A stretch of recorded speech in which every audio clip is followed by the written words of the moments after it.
याची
क्षत्रिय म्हणून, आता राहिला प्रश्न आम्ही दिसतो राक्षसा म्हणून. याला काय नाही. युवराज ताम्रध्वज आमचे आजोबा भीम या आमच्या भीम आजोबांनी हिडंबेशी विवाह केला. हिडंबा ही एक राक्षसी होती. त्याने हिडंबेशी विवाह केला आणि त्याच्यानंतर जो पुत्र जन्माला आला तो म्हणजे आमचा बाप घटोत्कच. आमच्या बापाला दैत्य मूळ दैत्याची गंगा मुळी अर्थात कामकटंतका या कामकटंतकेशी विवाह केला. त्यांच्यापासून आम्ही जन्माला आलो. जन्माला आलेला प्राणी मात्र 3.5 धातू स्त्रीचे आणि 3.5 धातू पुरुषाचे घेऊन जन्माला येतो.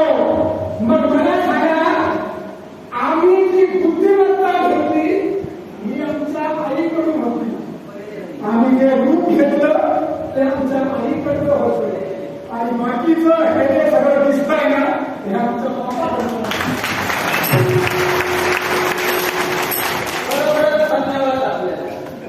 कारण सर्वज्ञ संपन्न अशी व्यक्ती आज माझ्या एका समोर मिळेल म्हणजे काहीतरी अनुभव मी घेऊन जाणार. हे लक्षात ठेवा. तुम्ही अनुभव त्यावेळी भाग्य घ्या. पण मी सुद्धा तालाचा आणि स्वराचा चांगला अभ्यास आहे.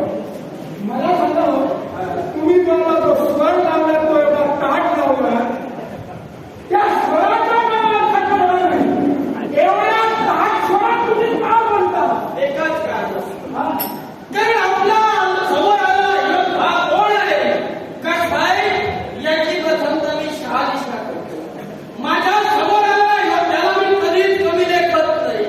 संपत उभारतो या रणांगणावर आणि म्हणून एक वीरमंडळ या रणांगणावर उभा असेल तर समोर आलेला योद्धा अगदी त्याच ताकदीचा त्याच सामर्थ्याचा असेल यात मला तर शंका नाही.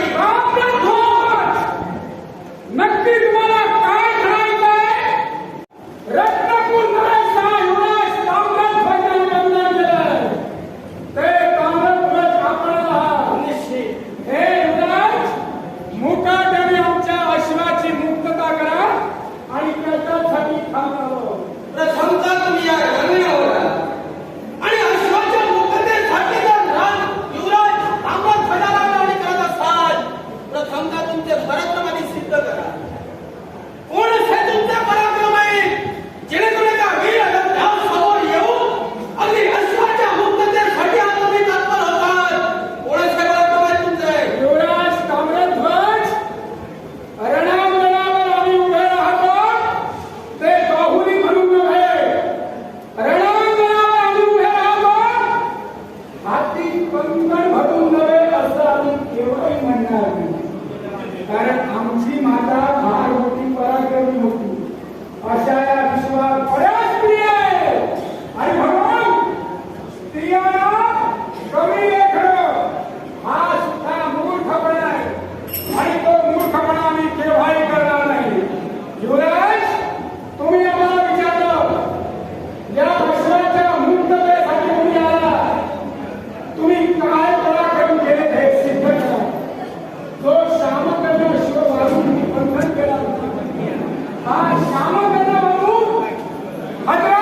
सचिंतापेक्षा इंद्रिय वृत्ती धारण करणारे श्रेष्ठ आहे.